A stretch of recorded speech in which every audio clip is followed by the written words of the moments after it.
Good morning, good evening, good afternoon, whatever time of the day you are listening and viewing this podcast. Welcome to the Asylum podcast. I'm sitting here across from me today, a very special guest, Australia's best powerlifter in my opinion, for what I've seen. I highly look up to him because I am a big fan of powerlifting, so I'm excited to have him on the podcast today for you guys. We have Big Will Croz sitting here. Welcome, Will. Good to be here, man. Thanks in your fancy studio. Yeah. I love it. Much more fancy than most of mine. Thanks for coming on board, man. Look, give us a bit of history about yourself. You have a few records. What's going on with you at the moment? Give some future plans. Yeah, so at the you said best powerlifter in Australia, which is obviously very arguable, but thank you for that. But at the moment, I am the top 110, or I guess all-time Australian record holder in that weight class. But 110 is a very, very competitive weight class. Competitive weight class. Yeah, yeah. A lot of guys are sitting at 110. So that's what I mean. So I because obviously I'm a big fan of powerlifting, and when I watched that division, to me, the numbers you guys are going through are nuts. So when I say the best powerlifter in Australia, sure there might be guys stronger than you, arguably, right? But as far as power versus weight ratio type thing that we're talking here. Yeah. The 110 category would be the most challenging, difficult, and competitive, correct? Yeah, there are formulas to work it out, right? So they actually have like this system where they're like, same as like overall in bodybuilding, right? Yeah. Where they're like, they compare these numbers and kind of a weight class ratio, but not really. But I hate it. I reckon it's a load of shit. Because to me, like an under 75 kilo dude and an under 140 kilo dude, although you can do the math and be like, look, this 75 kilo dude, he's technically stronger than this 140 or whatever you want to call it. I just don't, I can't see how you can compare. It's like going like, what's a better animal, like a bear or a shark? Yeah. You can't compare the two, dude. And that's why for me, that's probably my favorite weight class of all, because at the end of the day, look, you got to pick the weight up. You got to bench the weight, you got to squat the weight, whatever it is. Yeah. And that's why I've always had a great love for powerlifting, and like a lot of my training, I do try to mimic a lot of powerlifting movements and strength-based work, because at the end of the day, you can either get the weight up or you can't. There's no, as a bodybuilder, I'm getting judged on someone's personal opinion. It's subjective. Yeah. And you have to accept at the end of the day, where with you, it's like if you didn't get the lift, that's on you. Yeah, it's and everybody is on a level plane. It's still subjective to some degree, but on the day, obviously, it's the same judges. It's the same platform. Like everybody's getting judged the same criteria. It's similar to bodybuilding that way, but that was what drew me to it as at the start. Yeah, because I did bodybuilding for like 1-2 years beforehand, and there was a lot to do with the community. I thought powerlifting just had a better community. I don't know how it is now, but I really got drawn to that. Like, this is the number. You got to lift it. Yeah, you never see me hanging out with a lot of bodybuilders. But that's why I kind of started my gym up, because I would go to meets down to Zero and then Valhalla up in Brisbane and things like that and go watch. And the community base is really, really cool. Yeah. I think powerlifting, strongman, CrossFit. CrossFit's the Scientology of fitness, as we know, right? But CrossFit do a great job. The F45 gyms, like they're very, high five, good work type thing, supporting each other. And I find bodybuilding is very kind of self-centered in that way and kind of secure. You're getting judged on how you look. Yeah, but at the same time, when you go to train at a place, I want people to still feel welcome and support each other instead of being so kind of against each other all the time. When you look at the goal outcome, I think it's pretty obvious to get like, if you're getting judged on how you look and how you look alone, not how you are as a person, it's easy to see, I think, why those sort of people can get dragged into it, which sucks. Well, what people don't realize is that bodybuilding is actually a form of an eating disorder. Certainly can be. People don't understand that, because when you're eating to look a certain way, like an anorexic person is, versus a bodybuilder to have big muscles or whatever it is, it's actually a form of an eating disorder. So people actually forget that, and hence why there's a lot of mental challenges and food disorders that you see with people coming out of post-show where they'll put on like 20 kilos. I don't know if you did that with your shows when you first started, but when I first came out, you get depressed and all these things. It's very hard to come out of that hole, man, So I find if you have a supportive base, like what I'm trying to promote with my gym, you kind of had that support there ongoing with your training off season, on season and things like that. But, you're opening your own gym. You're in the process right now. Looks pretty down cool. In Burleigh. Looks very exclusive, like my place. So tell us about it.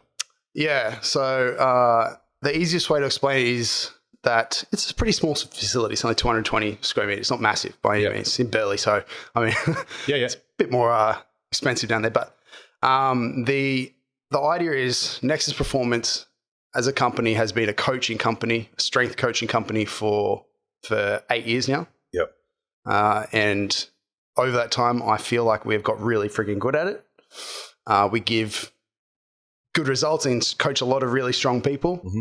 And then when it came to opening the gym, it was always something where I was like, I just don't want to do that because I just don't want to deal with that. I don't want to deal with overheads. I feel like it'd be more of a burden. Mm-hmm. But then last year we reframed it and we were like, okay, I think like the brand and the business is at the point that it'd actually be a positive thing on top of what we already do. We can take the systems which we've made, the coaching products, and just port them to a physical location. So when somebody's walking through the door, instead of purchasing a gym membership and then going like, all right, I want to be I maybe want to do some coaching on the side with that and get a little bit of help using equipment. When you walk in our gym, it's more you're purchasing the coaching, you're getting the service that we provide, and then you get the gym with that kind of. So it's different, as you said, exclusive, very much like your space for bodybuilding, based around community, based around culture. So you got coaches working on you and things like that. This is some more business side questions. How did you state that for obviously starting Nexus? Because if I was to come to your gym, I'm a fanboy of Will and I want Will to coach me. Don't push me off to anyone else. How do you deal with that? Yeah, I mean, I think it's always going to be a struggle. Like that is a problem that we deal with in the business on the online side, and I'm sure it'll be a problem in the gym to some degree. Yeah. But by having clear systems for all of our coaches that we all provide the exact same results and like we all provide it in the same manner. Like if I give you a program and then our other coach gives you a program, they don't look different. Yep. Like they don't go like, here's one spreadsheet and one's like kind of shitty. Yeah, they're all the same product. They're all very systemized, optimized through exactly what we do. Do you still oversee things as well? Yeah. Yep. Yeah, absolutely. Yeah. Yeah. So our online team and in-person team are different. Our online team, we've got a guy down in Melbourne, Zach, and a guy up in Cairns, Jack, and Jordan here, who's on the Gold Coast, but she works from home. Yep. In the gym, we've got a full-time employee on the desk who writes programs, does a lot of things. They're based off programs that we kind of have and then tweet to the person. And he can help out in the gym with that. Yep. And then we have Josh, who's a one-on-one coach in the gym, so people can go see him and get a little bit more help when it comes to technique like work and things like that. Yeah. Technique, but also like a comp prep, right? Because like if you're going through a comp prep, imagine if you were prepping for a comp and then your coach was only like checking in with you like every month. Like it just doesn't work. Yeah, exactly. Yeah. You're making dumb decisions in that time, definitely. People don't realize, there's a lot of mistakes that can be done over a month. Even when you're getting close to in a week, meet, man. A meet or a show, it can happen in the space of a week. You know, I know with me with nutrition and things like that, you know, like a lot of things if I was to start with you tomorrow, you know, it's a lot of stabbing in the dark to figure out how your body kind of works, and you got to trial some things and whatever. Like you can have your theories and what works and doesn't work, but sometimes you have your theories and it just doesn't work with that person. You know, so if you let them go for a month and things fuck up for a month, you're in a lot of trouble, you know? Yeah. And I'm sure you've been there, you know, how many preps have you done? Like a shit ton? Too many? Too many, yeah. Yeah. I can't count that high. By this point, you know what to do. You know pretty much, you know the process off the back end, you know, without even thinking. But I bet you still get to like, I don't know, 4, 5, 6, 7 weeks out and you start like thinking like, fuck, maybe I should change this. Maybe I should change that. Like start emotionally thinking. Who coaches a coach like you? My coach currently is Matt Domney from Compound Performance over in the US. Yeah. And these days it's a lot more of a relationship, as in like a back and forth. Like I think I should do this. And it's like, yeah, I think we should do that. And then it's the thing, in your position, you know what to do anyway. You just want to make sure you don't make any dumb decisions, correct? Yeah, but like I said, at 5 or 6 weeks out, if I have a bad day in the gym and things don't move the way I want, the emotions start rushing and I start questioning it like, fuck, maybe I should change this, change that. Logical me says, no, don't do that. But emotional me is questioning things. So that's where he's coming in to slap me on the back of the head and go like, don't be an idiot. Yeah. So I don't think that you would ever get to a point where like a coach isn't super valuable. Well, if you were to structure together a prep for yourself, let's talk on yourself, because obviously different clients, different mechanics, different genetics, different genders, et cetera, right? So let's just go on you because everyone's interested in you. How do you base out your prep for powerlifting versus myself as a pro bodybuilder. People want to hear about food and training, but they also want to talk about anabolic steroids, right? So there's things we see, there's things we learn from, we've made mistakes for ourselves, et cetera, but I would gather that your preps are usually going for around that 16-week mark, correct? Yeah. You would start to gather, like obviously every block we do is gathering data, but in an off season, I'm a bit more of a bodybuilder at heart. Like I just enjoy it a lot more. Well, that's how I'll train. Here's one thing too I've never understood with powerlifting. You might answer this for me. Powerlifting and strongmen. Yeah. Because, I've done some work with powerlifters and strongmen over the years. I've been doing this as well and other sports. But the one thing I've never understood is why guys have to eat the calories they have to eat in regards to not worrying about their body composition. Now, I know you're not going for a certain look, but I do think, like for myself, for example, right, when I'm in a prep, my strongest is between 6 to 10 weeks out from a show, and I'm very lean at that point. I'm very Before responsive. You get crazy lean, yeah. Yeah, I'm very responsive, and my numbers are going up, through the roof. So for me, I've always thought, when you're in a very highly strong, responsive spot, you obviously wouldn't be that lean for a powerlifting meet, but for me, just with my own data, I'm training very heavy in the gym. So I kind of look and I go, well, if a powerlifter was to sit from a bodybuilding show looks wise between that 10 to 16-week mark out with, a good healthy body composition, I think they would perform a lot better. What's your views on that? Yeah, I always, as a very general rule of thumb, I always recommend my guys, you should be sitting between 10 and 15% body fat at most. Like if you get to 15 or you start to float above that, I want you to be starting to cut back.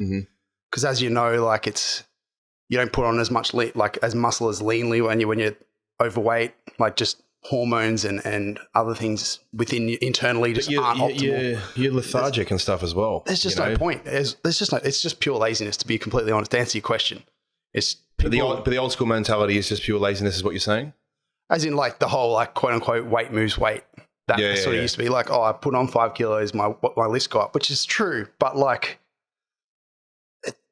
not really. Like if you get bigger, if I put on 20 kilos, I'll probably get a little bit stronger, but it's just not worth it. There's a lot of health outcomes. There's a lot of issues that come with it. How I see it is that, to me, if you're heavier, you can't train as heavy or effective, or with, in my case, say intensity. Usually you don't feel like eating the food. Your body's not actually wanting the food, so you're forcing down something. Yeah, gut issues. When I train, I can only train for maybe 45 minutes before I'm completely out of gas, it's the same feeling thing. like shit, and I kind of look as a whole and I go, well, hold up, when I'm 10 kilos lighter, I'm doing a little bit of cardio as well, or, calculated steps, doesn't really matter. I'm watching my food, what's coming in, my performance just tends to really, uplift in the gym. There has been a change in the industry, in powerlifting in general. Like, if you look at the people who are the best now in each weight class, the top 5 are lean. Like they don't have fat mass to spare. It's too competitive. You need every kilo of muscle on your body within your weight class to move the most amount of weight. Yeah. It's only until you get to the big boys, the 140 plus, where you can be 142 or you can be 182 and you're in the same class. Yeah. And in that class, like you could make an argument, big is maybe better. You might get a bit more weight on the guy who's come second or whatever, those 1%ers matter. But in the 110s, something like that, like you can't give up muscle. Like the guys who are against me, worldwide definitely, but even in Australia, like Sebastian or Mitch Leigh, they're the closest to me and they're both just nuggets as well. Yeah, exactly. Yeah. Like if I was walking around 15%, 20% body fat, no chance that I'd be competing with them. Yeah, exactly. Yeah, I feel you. So if you were to get ready for a meet, for example, right? Let's start at the beginning. Let's start with the 16-week out mark. Yep. Are you pushing your food up, down? What's happening with your food there? Talk to me about your mesocycle with training and compounds you would usually kind of lean towards. Yeah, so let's tackle them separately. So nutrition kind of depends on that point on my proximity to the weight class. So if I have room in the 110s, I'm eating up. If I'm 112, 115, which I usually am, like I'm kind of trying to get it a bit closer to it. So the weight cut's not as hard at the end. Yep. And then during the prep, I'm actually not trying to go anywhere. I'm trying to maintain or just be in the slightest of surpluses for recovery. But just like dieting down, putting on weight is also a stressful process to the body, and it can take away from training. You can change leverages. So like most of it's maintenance, unless I'm like when I did Pro Raw or whatever the latest one was before COVID, I feel like it was forever ago. Yeah. But for that, Dean McKillop helped me diet into that. Yep. And I got a DEXA scan the week before, and I was like 7% body fat or something. Like I had to get really lean for that because it's a 2-hour weigh-in. We can't cut weight on that. Yep. So yeah, that's right. Yeah. Yeah, we have to get super lean for that. Didn't go to the best, so probably don't do that. If you're listening, don't take that advice. Don't do that. But I had to. And then on the training front, at that point, I'm starting to establish where my skill, where my confidence is at on the squat, bench, and deadlift. Because usually prior to that, like I said, I'm a lot of a bodybuilder. I'm doing hack squats, I'm doing belt squats, I'm doing other stuff. Like a weekly kind of bro split. Yeah, dude. Yeah, something like that. Yeah, still heavily like imagine like a powerlifting split, but instead of doing a barbell squat, I'm doing, like I said, hack squat. Instead of doing bench press, and doing dumbbell press. So it's still based around the 3 movements, but just a step back. Yeah. A little bit more joint healthy, that sort of stuff. And so I'm starting to like bring those in, start to see how I feel on them, see how much work it's going to take to get them back to the skill, like how much I need to go. Starting to assess things. Also starting to assess my weeks, like how my recovery is between them. Because in the following mesocycles, it's going to be heavy, it's going to be hard. So if things aren't laid out well by that point, I'm going to have to change things, and you don't want to have to change things if not necessary. So we're kind of going across the road of you're trying to work on some technique work and just get everything kind of just start to bring things in line. Start to assess where things are at. Yeah. So you do a lot of video coaching for yourself as well, taking a lot of videos for yourself and assessing that after the lift and things like that. Definitely. As well. I got like my coach Matt. He's going to look through that too. Yeah. And help me out. And then on the drug side, at that point, wouldn't be a whole lot happening. 16 weeks out, I'm thinking maybe a base level of just testosterone. Yeah.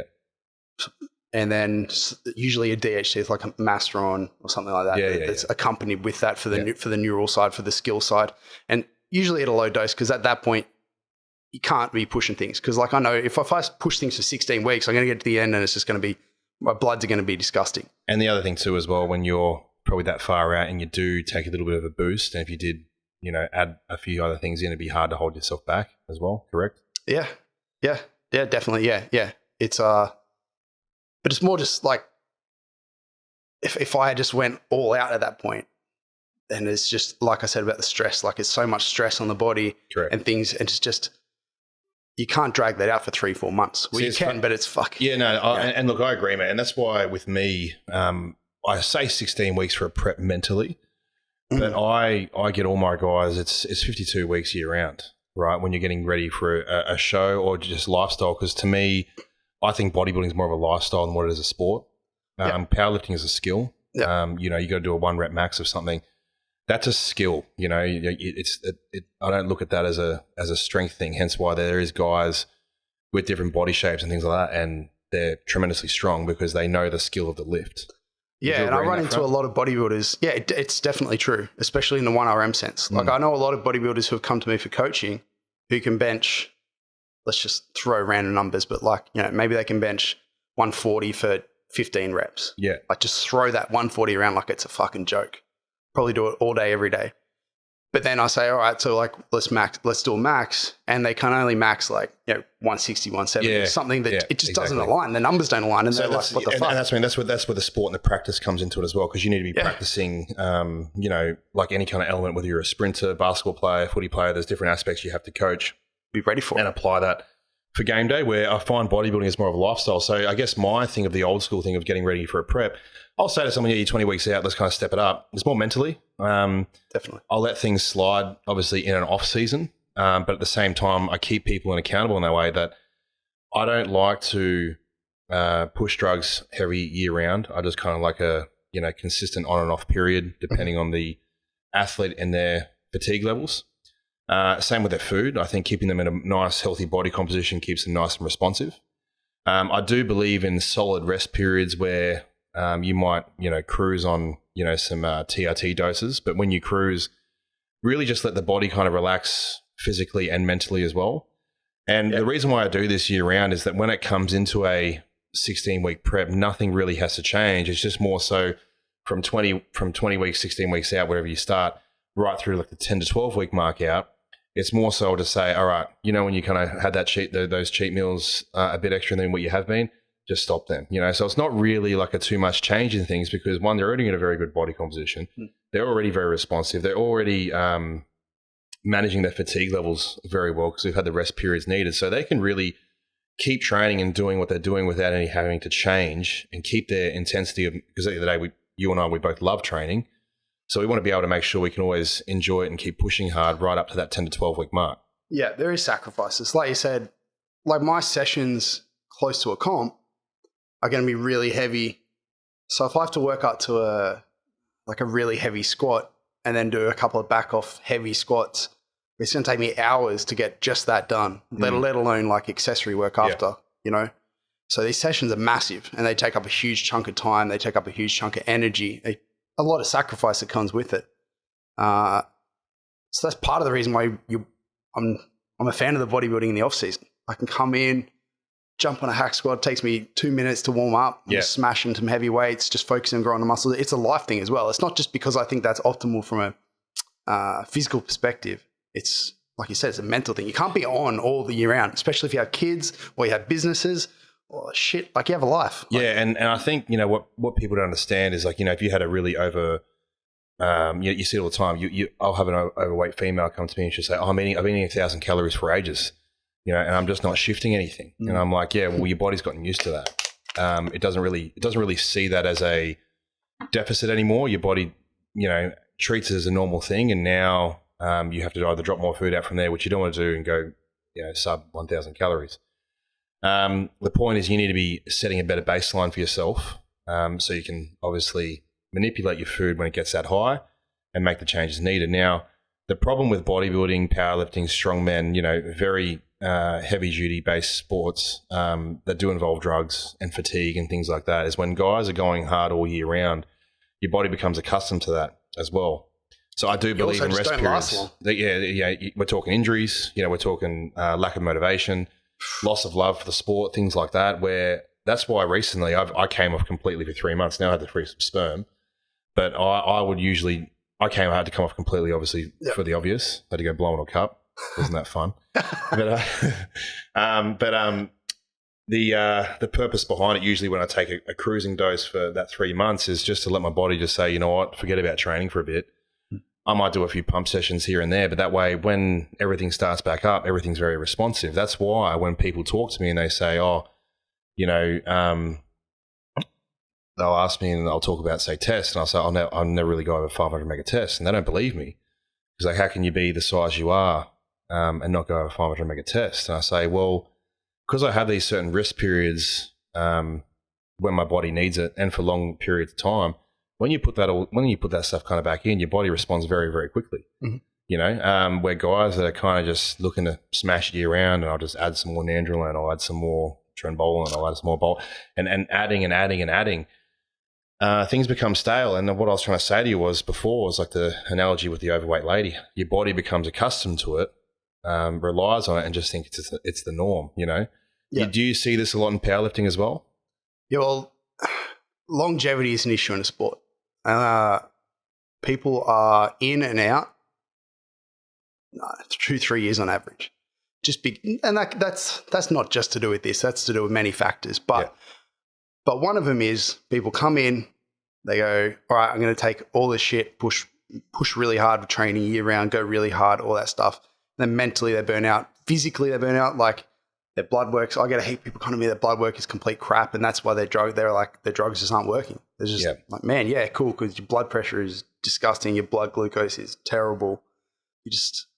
You try to push shit uphill hard. And then if you want to be the best in powerlifting, same as bodybuilding, like what's the average age in like the Olympia stage? Like it's pretty old. Yeah, they're older. Yeah, they're older guys. Yeah. And it's like, if you want to be that, which a lot of these guys tell me they want to do, same with powerlifting, they want to be elite, they want to be at the top. Well, you better be around in 10 years. Correct. Right? So you need to phase this out. You have to go slow because like there's just no choice. If you just go hard for 2 or 3 years, I can guarantee you're not going to last 10 years. Yeah, exactly. So if you were to, so you've explained that part there where obviously we transition from off-season to on-season. Yeah. On-season still isn't too much of a transition for yourself or myself. It's just more so for me, cleaning up the nutrition a little bit on my end, and for your side, it's more just some more technique work. But again, the diets and stuff don't really change too much. Talk to me when it hits that 12-week mark. Or when is the next mark for you? What, the next comp? No, so the next mark. So if we said, say 16 or 20 weeks out or whatever it is, and you have that phase up to say, 10 weeks out, something? Somewhere around there, 10, 12 weeks out. So that's when and what changes from there, yeah. That's when the training's going to get more specific. Yeah. We're going to be like, if we looked at like the training sessions in full before that period, maybe it's like half in terms of like hypertrophy work, like other types of work, and 50% like skill work, like squat, bench, deadlift. Yeah. The way we're going to do in comp. At that point, that's when we're going to be like, all right, this needs to skew heavily towards that, because at the end of the day, if you want to get good at lifting really heavy shit, you have to lift heavy shit. Yeah. So that's when like our threes, our fours, our that stuff is going to be just jump to the top of the chain as far as importance. Yeah. All the other stuff, the accessory work, the hypertrophy stuff is going to take a little bit of a backseat. It's always going to be there because it needs to be there to keep us moving forward long term. Yeah. But it's going to take a backseat. If that stuff starts lagging behind in progression, like somebody's not increasing their leg press, I'm going to be like, whatever at that point. Yeah. Not that big a deal. As long as you're not going backwards hard. Yeah. What I care about now is your squat, your bench, your deadlift, and the things that are going to make that better. Your technique within a session, your ability to replicate and make that technique consistent, just exposure to the heavy weights and make sure that you're just getting better at that. We're heading in the direction of a top single. Because like I said, you don't want to be that bodybuilder who can bench a weight for 15 and then you suck at 1 RMs if you're a powerlifter. You've defeated the point of, you might be quote unquote strong, but you're not 1 RM strong. So as you said, it's a skill. You need to practice it. So like an old school methodology towards it would have been, start at 10s, far way out, and then go to 8s, and then go to 6s, and then go to 4s, then go to 2s and 1s or whatever at the end. But the problem with that is you're only hitting singles, doubles, triples in the last month. Mm-hmm.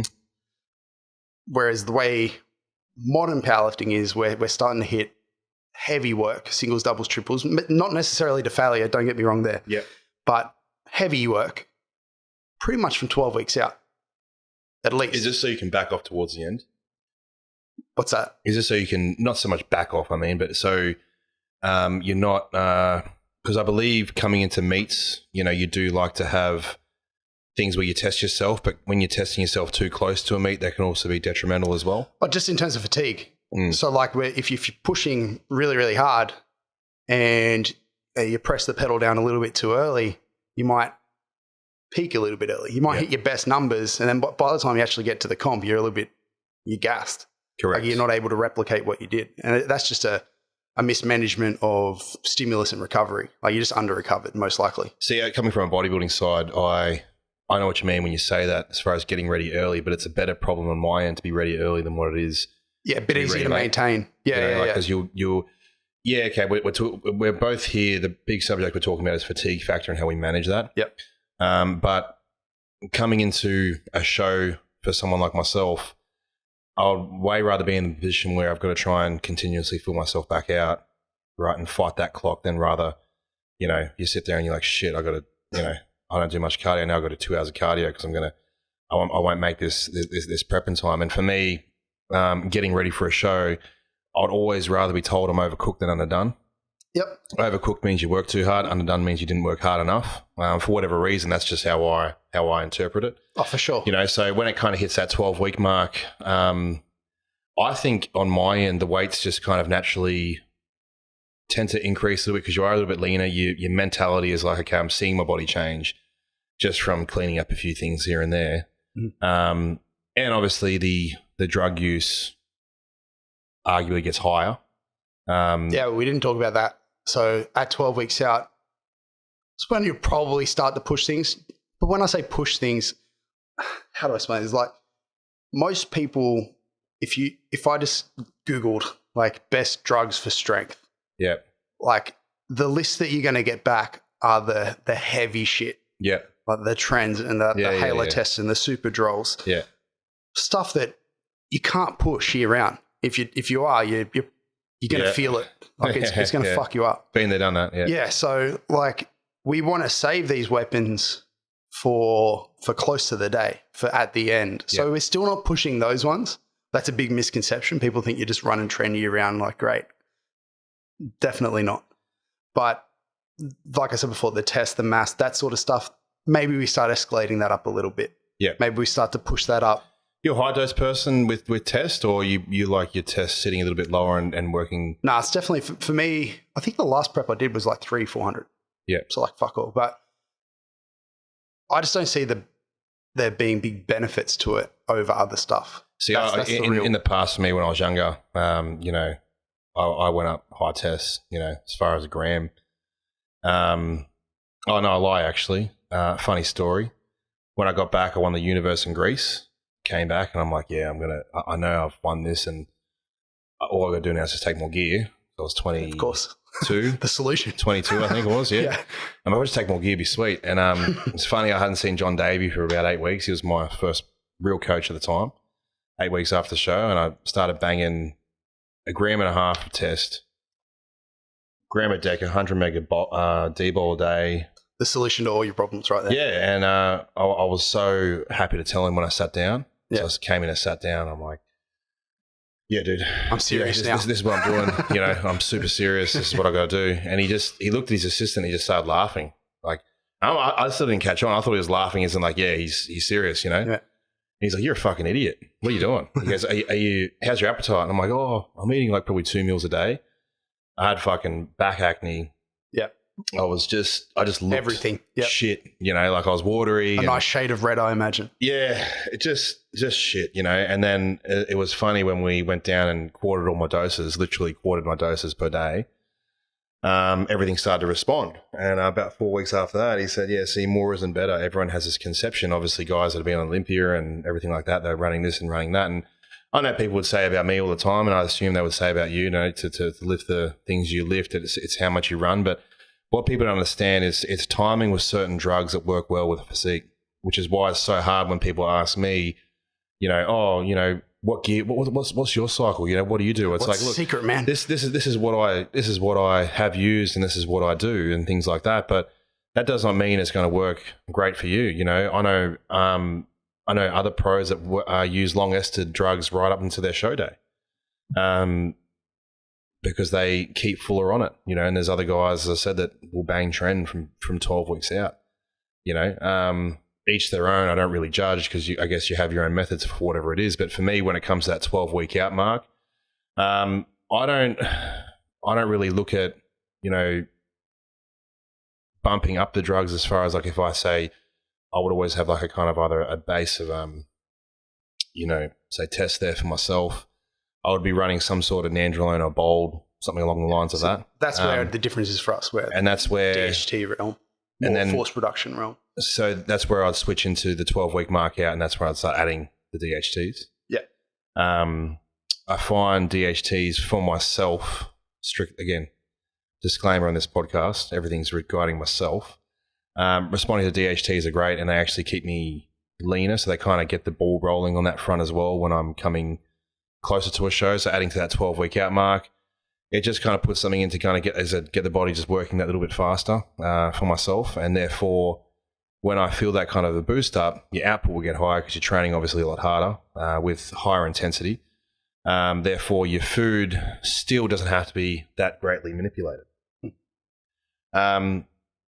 So from there, I'll obviously come into from there, I'll kind of cruise along there, and obviously I'll watch my food and make the adjustments that I need to make. And that'll take me up to about the 6-week mark. Do you have a block before then, or do you kind of go up to the 6-week mark as well? No, 6 weeks is where I would typically say that's like quote unquote peaking. Okay, so talk to me about peaking. So all right? Peaking we both have to go through peaking or whatever, but it's just definitely a different quality for sure. Yep. For us, it's all, like you said, about skill. It's about 1RM. Literally all I care about in training at that point is my singles. My singles on squat, my singles on bench, my singles on deadlift. Like literally the thing that I'm going to do on the platform. Yeah. I don't care about how my fives are going or about how my other variations of squats are going or all that stuff. I care if they start like just tanking, yep. But like I don't care about progression. I care about really like consistency, And also I care a lot about confidence at that point. Like I'm really trying to build momentum. I want to rock up the comp day and feel like I'm fucking ready. Like nothing can knock me down now. Like I haven't failed a lift in at least 6 weeks. Mm-hmm. I'm ready to go. Whereas if you're like hitting some here, failing there, things like that, things just aren't consistent. You're Big thing is confidence coming into a meet. Yeah. You're rolling the dice. Is knowing you can do it. Because I know for myself, I've never gone down the 1 rep mark, but I've always kind of stayed around lowest, 4 to 6 reps. Yeah. You can build some momentum. Heavy squats and deads and things like that. But dude, every single time I've thought I haven't been able to get it, I won't even get 1 rep with it. Yeah, it's definitely a bit of a mental. Yeah, we're peaking not only physically but mentally. We're trying to build that confidence, build that momentum, be rocking up on the day, just feeling like nothing can knock you down.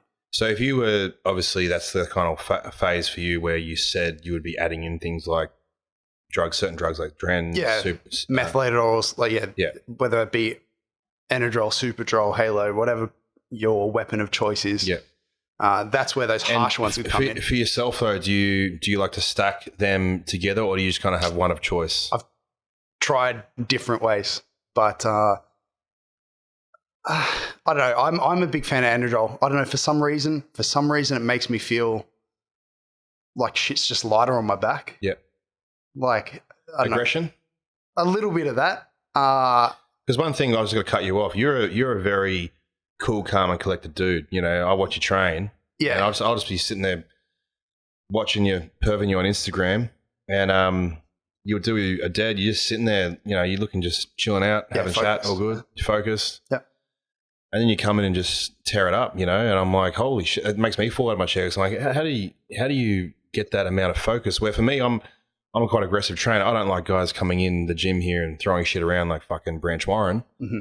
But I still feel I need some sort of aggression. Like I roll myself up, and the focus I kind of come towards, what goes through my head is that I don't really scream before a lift, but I do. I do walk around and up. If you would watch me, right, you would watch me kind of walking around. I'm kind of mouthing things off to myself, like I'm talking to myself. Yeah. But I'm actually saying things, how I suck and how much I'm going to fail this lift, and people are filming it and they're going to see you fail, you're going to injure yourself and all these things. And we said before, you have to have confidence when you do the lift, right? Where when I'm saying those things and I can hear myself say it, and I'm not actually telling myself that, it's a voice of all these people that I've heard over the years saying, you're never going to win a show, you're never going to win a pro show, you're never going to turn pro, blah, blah, blah, blah, blah. Yep. And those things kind of is what riles me up, and that's where I find that kind of aggression point, So that's a fear for me, is just being complacent. One of my biggest fears, dude, is being like everyone else. Obviously the way I look, I don't want to look like everyone else for one, but my biggest fear is acting the same and doing the same as every other person out there, So when I hear these things that people are saying to me, I say, well, everyone else would quit right now, or they'd give up when they hear those things, Where for me, that's why I kind of rebel against it and kind of get that aggression to myself, because I somewhat believed it at some stage. So I have to show it to myself and show it to everyone else that I can do something. Yep. So you're a very cool, calm, and collected dude. So what's the thought process? Like what goes through your head? Yeah, all that stuff that you said about having that internal drive and the sacrifice, all that stuff that you say to yourself, it's still definitely part of me. It's just very much, not so much like shown and in the gym in that moment. It's more like, because I know that I can lift, I know that there's that thing, but when it comes to making it all come together, I know that the things that I get lazy on is like food and all that other stuff. So that's where that, I guess, elite mentality comes in for me, is like, just I've got to focus on all that stuff. But in the gym, I think this is more of a powerlifting and bodybuilding difference as well, because I will get riled up when it comes to, I don't post it much, but when it comes to like a leg press set, more than I will for like a top single or top triple or whatever on a squat, which might seem a bit fucking stupid, because like the heavy shit seems like it's more intense and it should require that more. Yeah. But for me, I find that my success with that comes from trying to relax, gather my thoughts on how I'm going to actually lift, like the technical component of it. Like, okay, I'm going to set my feet, I'm going to get under, I'm going to do this, like step it out. And if I get too amped, if I get too rushed, if I get crazy, I skip steps and I end up doing something fucking stupid. Whereas like on the leg press, not much thought goes into a leg press. You So sit you just down get in and get under, off you go. you just push. Yeah. You know, so that's actually this. That's this. I guess. So you know, it's funny. Yeah, it's funny, dude. You say that because for me, when I do my heavy free weight based movements, because I still am a fan of them, although I am a bodybuilder. Once I kind of have that aggression standpoint that's rushed through my head, and you know, I'm kind of rolled up. When I would stand under, say, a squat bar, and you just before you kind of rack it off, I've already pictured everything that is how it's going to look if I was to stand from side on and behind. Mm-hmm. You know, so and I say that to people because there's, you know, I've heard through another podcast ages ago. I was coaching the NBA, Miami Heat, and visualizing is the biggest part. You know, being able to, in their case, obviously shooting, but with us, you know, what I tend to do is I'll visualize every part of the lift. You know, what's it going? How much speed am I coming down on that first rep? What's it going to feel like at the bottom? You know, like how am I going to power back up?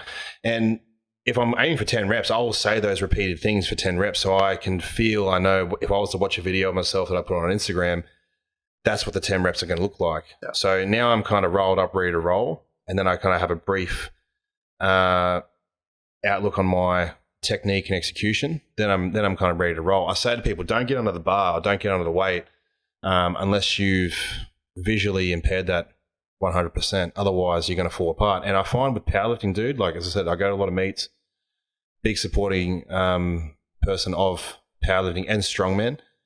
So many top guys I've seen. Like I had a really, really good guy I went and watched in a strongman meet, fucked up all his lifts. You know, and his lifts were record breaking for himself, and he holds a few records. Mm-hmm. He's breaking his own records leading up to the meet. Now, everything was right as far as what we're talking about with management of fatigue and drugs, food, training, everything like that. But on the day, the people there psyched himself out. Talk to me about it. How often do you see that? All the time. All the time. Does it happen to you? Not really. I don't know why. I think it's doing previous sports and stuff like that. So I've always been a little bit more comfortable in that pressure. But I think it's also the way I train. In that, exactly what I just said. When I'm walking up to the bar, I'm kind of stepping it out. It's very methodical. It's this is the process that I'm going to do, and it's kind of like a little checklist in my head. Mm-hmm. And with powerlifting, it's a sport where we're very lucky in that what we're going to do on the platform is exactly what I'm doing in the gym. Mm-hmm. If I'm squatting a 1RM, like I'm lucky enough to have access to all the exact same equipment I'm going to have. Yeah. The only difference is there's going to be a judge in front of me, but other than that, literally the same. So, whereas in basketball, it's different because you can't picture a defender and exactly what they're going to do. There's a lot of variables. Yeah, so much randomness. So for us, it's really consistent. And if I train like that, and if I hit all my reps in that exact same manner, or as consistent as possible, throughout the process of a prep and doing that multiple times throughout the prep, when I get there on the day, I still have to think, but it's almost just routine. Go. It's just do it. Just part of your routine, just go through and... Well, I always say to people, they go to me like, oh, what do you think about when you get under the bar on comp day? Like, and there's people yelling, people screaming, the ref's doing his thing, it's fucking distractions everywhere, especially at Arnold's because there's lights, there's music, there's dumb fucking shit. Super distracting. But when I get under that bar, I don't know, it's hard to explain, but it's just, I go into a space. You kind of have a natural subconscious where... I just do what I do in the gym. I guess when people talk to me about training, this is what I relate to when you say that. The reason why I do love the gym and why I love training so much, bodybuilding is something I fell into. I'd imagine powerlifting is probably the same for you. You just kind of gravitated towards it. I just loved weight training first when I was a kid, you know, and obviously I became a bodybuilder out of it. Kept winning shows and just kind of continued on, but competing for me doesn't really matter because bodybuilding for me and I guess resistance training or weight training is that it doesn't matter if you break up with your missus, doesn't matter if your parents died in a car crash that day, doesn't matter if you lost your job, doesn't matter if you just got diagnosed with cancer. If you walk into the gym that day, the 20 kilo plate will always be the 20 kilo plate. The dumbbells that you lifted last time, 50 kilos for how many reps, right? They will still be there. And the weight or the iron doesn't really give a shit how you're feeling, what's happening in your day. It still will always be true in that manner. And you have to stay accountable to that. So if you come in and do a bad lift, it's on you, you know, and teaching yourself that, because I know you would have plenty of good and bad days. You're opening a gym. I know how stressful it is, right? You'd have plenty of good and bad days, but you know at the end of the day that when you lift the weight, and if you can't do it, that's on you, dude. It's no one else's fault. Yeah. That's actually been a big change in opening the gym with all these external stresses. I've had to, just kind of like you realize that things are going to take a little bit of a hit. Whereas, like, if you asked me 10 years ago as a 20-year-old and I was just going through this same sort of stress that I am now, I would have flogged myself in the gym and absolutely just thrashed myself and had unrealistic expectations in my head about like, oh, no, things will be fine. You know, I'm tough. Mature me now is going like, it's okay. Things are going to go back a little bit, but it'll be there. Like you said, it's going to be there. It'll come back. So I can still go in. I can still do things. I can still get ahead. How good is it actually creating your own environment? You know, the other day you train at certain gyms, powerlifting gyms and things like that. It's no disrespect to them or anything, but now you actually have your own place where you can create your own etiquette, rules and regulations and things like that in your gym. You know, I've kicked some people out of my gym because they haven't fit the criteria or they've changed their attitude. You know, it's nothing against that, but I've just got a certain culture and I have good paying customers that come to see me here and etc. So I always want to make sure everyone's supportive and helpful each other. What's it like having that for yourself? You know, seeing that obviously starting to develop while you're building the gym, but more so for you, dude, like fuck everyone else, right? You've made a place for yourself to train. Like obviously you've chosen that equipment for you. Like I've chosen the stuff in here for me, right?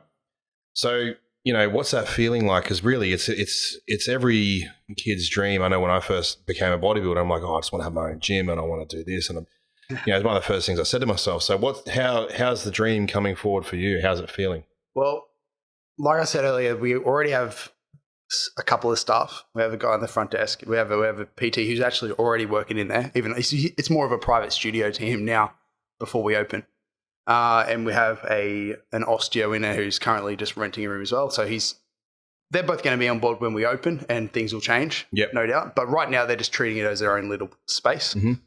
And in the past probably 2 weeks, I've actually switched my training to be exclusively there, even though it's not even close to finished, but there's enough for me to get shit done. And like you said, it's been actually like fucking awesome. Even though the equipment that I have, it's very limited at the moment. Yeah. There'll be way more coming. But just already feeling like the vibe, the connection between our trainer and obviously I hired him because I like him. Yeah. And their clients as well that they're coaching, and it's just so. Do you find it very hard to say that you're proud of yourself? No, I'm completely proud of what we've. Like in general, let's say before this. You know, absolutely, like, I know I've won 90% of the shows I've done as an amateur. Yeah. And it still was never good enough. I'd always say, there's someone better than me. Part of being elite, man. I think that's what makes you elite. I think that's what makes you a pro. You know, yeah, that is true. But it wasn't until I had this place and I can actually see people coming in and see them change in the way that obviously one, they look at me and they go, wow, this is really cool what you put together and all this kind of stuff. And I'm like, man, this is actually really fulfilling where gives you the warm fuzzies. Yeah. Shows come and go. And it sounds corny, dude. Yeah. But when you actually see, you know, I'll see some big roided up, tatted up guy, face tats and shit, spotting a middle-aged mum, you know, and she's not scared to ask him for a spot. Yeah. That's cool to me because you would never see that in a commercial gym, you know, because you would think, who the fuck's that guy? I don't want to go near him. I wouldn't, you know, like, so why would she? But when I see this kind of stuff happening at my gym, I'm like, it's really great to see that it is not just bodybuilders. It's just people that are looking to train hard and be better for themselves and, you know, be around a culture where it's going to help them obviously uplift, you know. So did you not see enough of what you're trying to do in the powerlifting world, or is this another branch off? Like, to me, I see a lot of powerlifting gyms going down that path of what you're doing now. I think the industry in general is. Yeah. I don't think like the commercial gyms and stuff they're still there. I think they're always going to have a place because people are always going to want to say they're part of a gym and not really be part of a gym. You know what I mean? Yeah. So I think they're always going to be there to take people's money. But the people that are getting, like on our street alone in Burleigh, there's like 15 gyms or something. Like, oh wow! Like most of them are like CrossFitty or fight gyms or just group class, like women's gyms. Yeah, like very niched. But I see the whole industry going that way. And well, it's funny, dude. You know, you say 15 gyms, but probably just in this area alone, we got Zero down the road here. Yep. You got Hit on the corner. You got an F45. Exactly. Yeah, so you know, we've probably got, you know, next to my gym here, we've got DTTV, which is a fight gym. You know, so we've probably got, off the top of my head, 6-7 gyms in that one street. You're probably missing some. You go for a drive and you find another one. Yeah. Now you say that, it's true. Yeah. And I said, like, and that's why I've kind of gone down for that niche road myself. It's because people want to be part of that. But people want to be part of a community, part of a culture, part of an environment that allows them to be themselves and that inspires them to push. And going back onto going back onto the last 6 weeks of prep. You said Anadrol's your personal one for choice. Yeah. For myself, not to say that I take these all at once, because I do think certain drugs promote more fatigue than others, i.e. Tren. Tren's a great drug for myself. People ask about doses and things like that. I've gone high on it. I've gone right up to 500-600 meg, right, when I was younger. And really, I've done it, and I say to people, and I go, no, you don't need to up it. I've never really had to go over 300 for myself at a guy my size. That's the funny thing. I've done the same. Even still, people don't understand, you know, when I assist guys with cycles getting ready for their show, they're like, oh, you know, you're cutting the Tren out fairly early. I'm like, yeah, but Tren's good for strength and, you know, helps you get a bit leaner and things like that. But it causes fucking fatigue, man. You shit sleep. Definitely. You know, so many negatives. Some guys get quite fucked in the head from it. They say, I personally, for me, I've never really had a problem with that. I just think when you're dieting, you just go a bit fucked anyway. But yeah, like drugs like that, you know, not just to say we're targeting Tren here, but, you know, there's certain things I'll use at different times to kind of... there's pros and cons to them all. Yeah, exactly. And that's why, you know, even still getting ready for a show, the last 14 days could be no gear at all to get rid of inflammation and things like that coming into a show. You know, very you different for us because we've got to perform on the day. Yeah, so you might obviously increase. I'd imagine you'd be increasing things like orals and stuff in those last 2 weeks. Yeah, but see, when I talk about orals, I find orals are more performance enhancing as far as when the time of the day you take them. Whereas when you pin something is when you pin something. But for me, I've always found this, and this could be a bro science thing, I'm not too sure, but orals have always worked well when it is around training times. Yeah, well, I mean, I don't think it's bro science at all. They got shorter half lives. They work. They feel them instantly.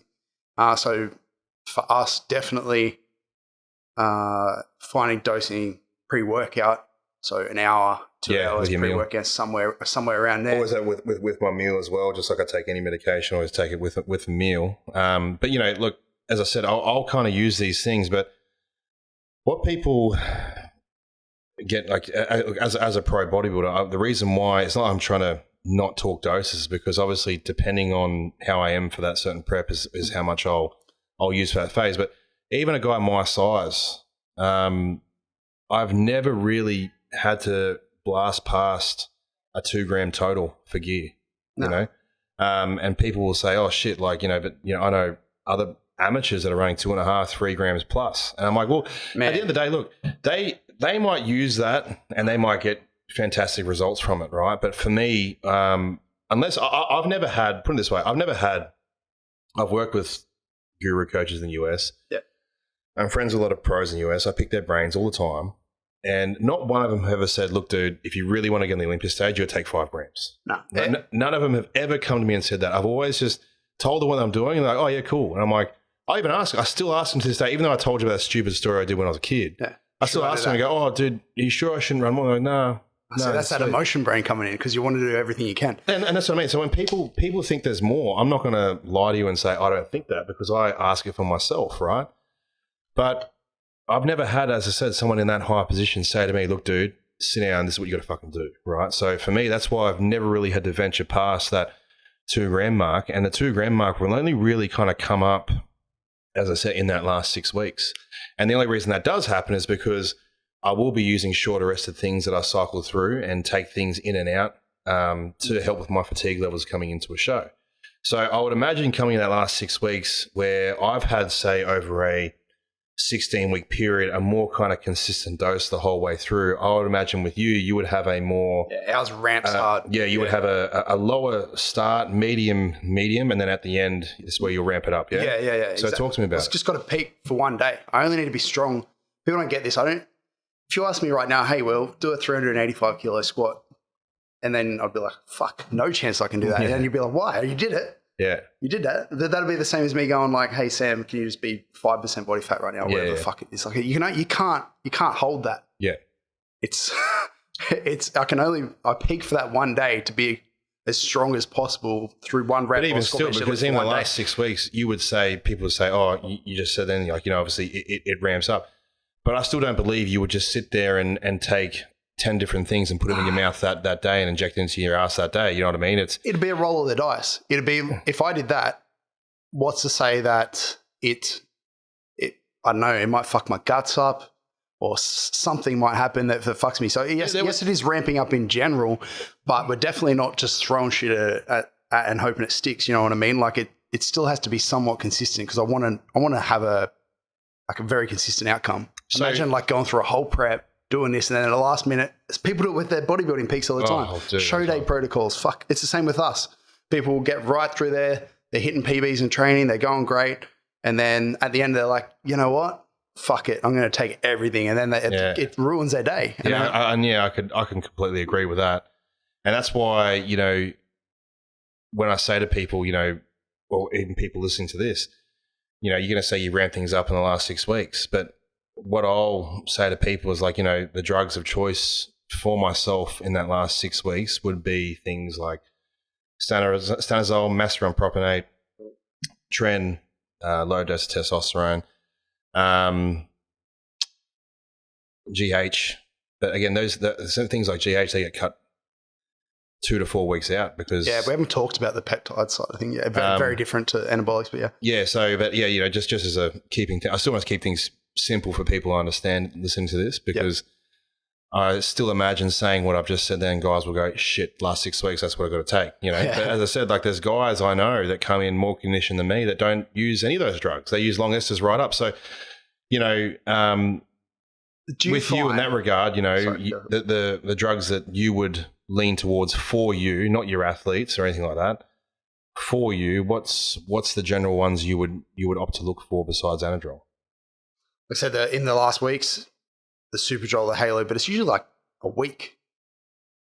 Okay, yeah. It's like peak week. Mm-hmm. Like that's all you need it for. Mm-hmm. I said you only need to be strong that day, so you're just trying to get that little bit of a boost maybe. Yeah. But you're not just throwing it all in there and just hoping, but like it's just... You would probably start on lighter doses anyway to make sure, obviously, as you said, your guts don't fuck up and you don't feel shit and things like that, and you would know when to taper back if things weren't working, correct? Yeah, and this is something that's been tried and tested through many preps, not just like let's just throw it all at once and hope. Like it'd be like, all right, it might have been back in the day, it would have been like, try this, and it would have been much more simple. And then add it in something else and see how that went. And then we add in something else and that maybe didn't go so well, so we won't do that again type thing. So it's not so much as you've said, it's not so much hey, do this because this works. It's a trial thing, see how you respond and manipulate things based on that. Document it for yourself. Yeah, fucking oath. Yeah.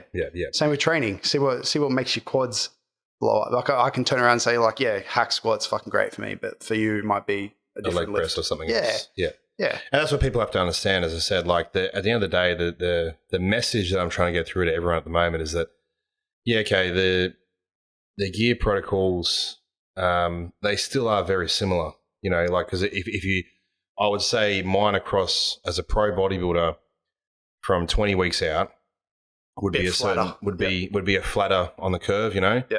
Where with you, it would say ramp up towards the end, but you would start lower than what I started at. Yeah. The average usage for you and I would be the same. Not to say we take the same amounts, but the same as far as like an average is concerned. Yeah. It would stay flatline the whole way through. What matters the most is training and food. And this is what I tell people. Like when guys come start with me and they sit down, they're like, yeah, man, I want to take the next level. I'm like, dude, I've had this talk before, with my old coaches, I want to take the next level. You know what they're asking, you know why they're coming to see you. And they get so heartbroken when you're like, yeah, well, okay, what are you doing now? They're like, I'm doing this. You're like, sweet, we're going to come off for 8 weeks first, and we're going to go through your training and diet and everything first. And they get so disheartened because they're like, oh, but what about this and what about that? It's like, dude, how do I know what to help you and advise you to take if we don't even know if your training and nutrition is working to its full effect as well? Yeah, and there's something I was going to bring up before, but I'm sure you see it in your world as in mine, in that most of the top guys aren't taking the most. In my experience, just my personal, but from what I've seen, the guys, the handful of people that I would consider elite are definitely not. It doesn't go hand in hand with they're taking the most. That's for sure. The people who I see taking the most are actually the people who are the step below that, who are trying to use their drugs as a crutch, who their training's not great, their nutrition's not great. So where do they make that up? Drug side of things. So they're the people who I actually say take the most, which is pretty crazy. Oh, and dude, yeah, the doses that I've seen out there, and look, I'm sure people would say about me and say, look, he runs this and he runs that. It's like, yeah, whatever. I don't care enough to kind of explain myself. There's YouTube channels dedicated to guessing that shit. Guessing games. Yeah. But dude, like I knew Sean Roden well, like he was, we spoke quite frequently and things like that on WhatsApp, and he'd always check in. He's a great guy. Dude, I can guarantee, I reckon he only ran gear how you said you won't really use much gear in your off season and things like that, maybe like a TRT dose. Yeah, for us. That was him, dude. Stress management. Honestly, he would get ready for a meet. He'd get ready for a show, 16, 20 weeks of gear. The hard thing about that conversation, I think, is that when I picture somebody like Sean, right? How long was he when did he turn pro? Like fucking young, I'm pretty sure. Yeah, he won the Olympic at 43. He passed away this year? Yeah. So what was that? That was but when did he turn when was he elite? Well, he didn't. He actually turned pro later. He was about in his 30s when he actually turned pro. But still, it's like, let's just say he spent a decade at like Olympia level. Like I think that's the problem more than correct what he did for just before he died. And that's the thing. I'm not going to say he's unhealthy, but there is a lot of bodybuilders that are unhealthy, and powerlifters, and they don't know they're unhealthy. So for me, dude, every 3 months I'm getting full blood counts done. Man, you can't be 140 kilos lean and be a picture of health. Like it's such an illusion. Every year, I believe you got to get echocardiograms. Yeah, fucking oath. CT scans on your heart. One thing I've been lazy with, which would actually help my heart, would be sleep apnea tests. But I'm actually going in for that recently. I've got one. Yeah. So, and I've only ever heard good reviews about it. It's just one of those things I've been lazy with that I'll say accountable to. I actually just didn't even get the test. I was just like, I probably do. So fuck it. Of course you would. A guy your size. Yeah, of course you. And that's what I mean. That those things like that put stress on the heart. So the problem is like, although we might get a bit more older and mature and say, oh, we've got to be careful about things. And you might retire early. You might say, look, man, or for me, I've got a daughter. I might say, you know what, fuck all this bodybuilding stuff. I want to spend time with my daughter. But that doesn't mean I haven't done damage from bodybuilding that I haven't fixed yet. So that's why, if you're going to go down these paths and do these things, you should be getting these blood counts and everything frequently done all the time, so you can see, for one, what is and wasn't working. So you might not be putting on size or going up in lifts, as you said. Your liver counts, kidney counts, all that kind of shit might be off, which affects big ways with results across the board.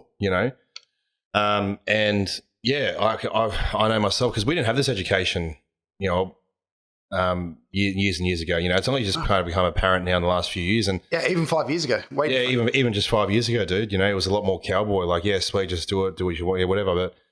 But I knew about a PCT. That was probably it. So yeah. The biggest message I get to everyone is understand and know how your body performs through your blood work, because that's also going to be a detrimental factor to your gear use. Yeah, and the rest.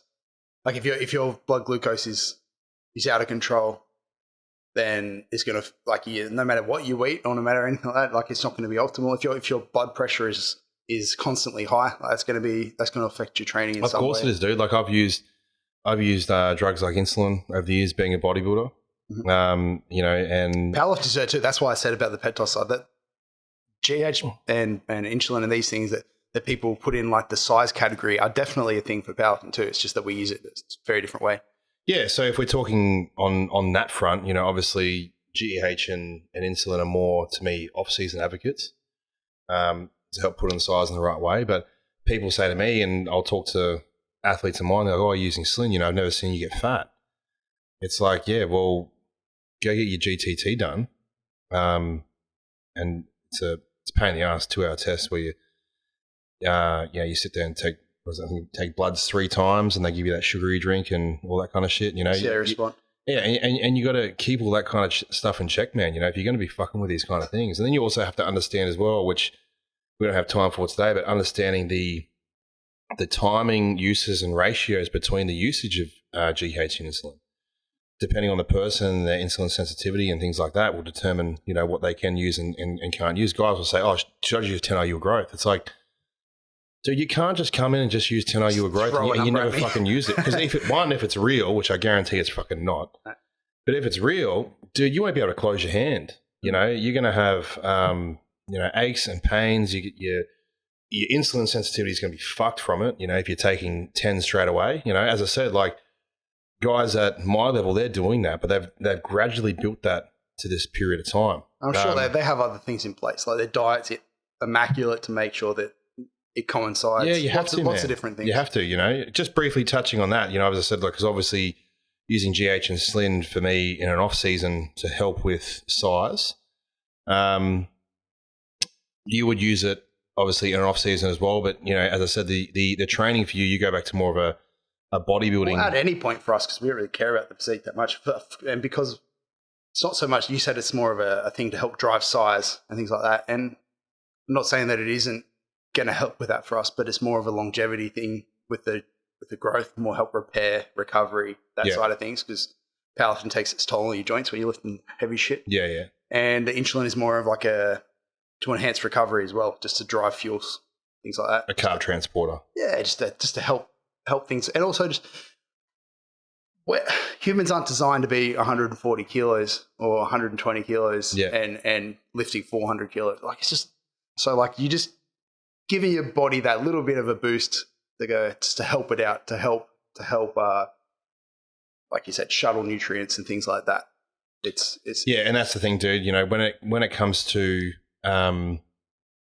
those ratios, as I said, and things like that, guys, as I said, they've been using insulin with every meal or whatever it is, and guys will talk on the net, and I've heard pros talk about it, whatever it is, and there's different coaches that advocates of insulin and GH and all those kind of things, but at the end of the day, if you are going to be fucking with those kind of things, you got to make sure you have someone that's been there and done it. And that's why, like, when I look for a coach myself, I'm a coach sitting here today and I wanted you on this podcast, I ask you the questions as if I was going to be coming to you as an athlete.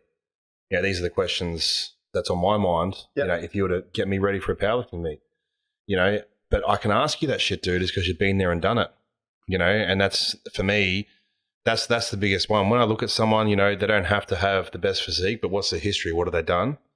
And that's where I'll tend to kind of build that trust, you can be really book smart and know all the theory, know everything about nutrition and all that on paper, but the stuff that we've been talking about, the mindset stuff, like how you're a bit fucking nuts at 5 weeks out, shit like that. You don't learn that in a textbook. Because it's also hard, dude. Like if you're talking to your guy in the US, and he's like, come on, you got to pick it up a bit. You're lazy and you lift. Yeah. If he was telling you that from a book, you'd say, shut the fuck up, dude. What do you know? You wouldn't trust him in that regard, where when someone's kind of been there and done it, they say, okay, level up a bit. You're like, I've got to perform, I guess, say accountable to him or her, whoever my respected coach is, Yeah. Yeah. You need to have been through the process. And it's not that my coach, he's not even an elite lifter. Like he's not, at the top 1%, but he's been there. He's been through the process of powerlifting. He's put in a ton of effort. He's done the hard yards. And that's what's important to me.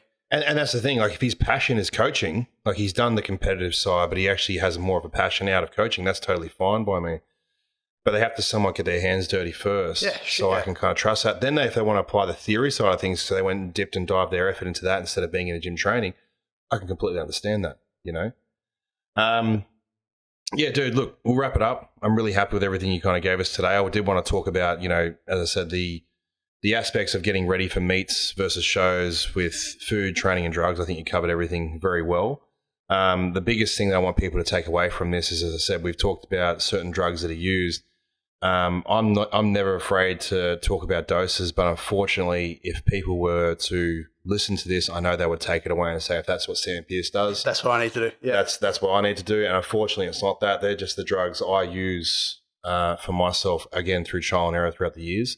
And if I had a coach, it's not so much that. It's more so if coaching was as renowned and the access to literature and knowledge and the people that are out there as what they had back then, I probably would have found these drugs a whole lot earlier because there was a lot of fuck ups I made along the way. You know, so my biggest thing is going to someone that you solely understand and respect, and know they've kind of been there and done it, so you can be in the best care going forward. Dude, as I said, you run Nexus Performance, you got the gym opening and things like that. Yeah. Give us some plugs. I want everyone to know your socials, how they want to contact you, because you're not just a well-renowned powerlifter, you are one of the best powerlifting coaches in Australia as well. You run a great team, so I want everyone to get in contact with you where they can. So give us all your plugs. Some more Instagram handles now with the gym opening. So you can find me at WCroz, or just search William Crozier. Easy. That's my personal stuff. It's more training focused, things like that. nexusperformance.eus is more of our educational page. So people want to see how we do things, what we advise, get some education on powerlifting. I'm sure a lot of people listening to this might be obviously bodybuilding based. If you want to delve a little bit more into the strength side, check that out, see what you think. And then the nexusperformance.gym is where all the gym stuff is. Like you said, we coach strength mainly, powerlifting, strongman. There's a couple others in there, but that's mainly what we do. Both do you online. have to be a certain strength to come to your gym? It's the same thing. It's the same thing. But all this stuff that we've talked about right now, it applies to a beginner. It's just usually slightly less complicated. But because obviously when I come in, I'm all show no go. I like to think that I'm strong. But if I was to walk in, there'd be a lot of guys stronger than me. You know what I mean? So we'll just post the good stuff. It's going to crush that ego of mine a little bit. You know. We'll only post like the good stuff. We won't post any of the fails or anything. We also do coach education. I actually literally yesterday finished up our run of our 12-week mentorship that we do. We're launching that again next year for coaches who want to get better at coaching powerlifting. That's through those channels, you'll find our website, you'll find our YouTube, you'll find out everything. So very easy from there. Well, there you go, guys. This is Will Croz on the Asylum podcast. You guys all know where to contact him now, and I hope today was very educational. Will, thanks for coming on. And until next time, guys, we are out.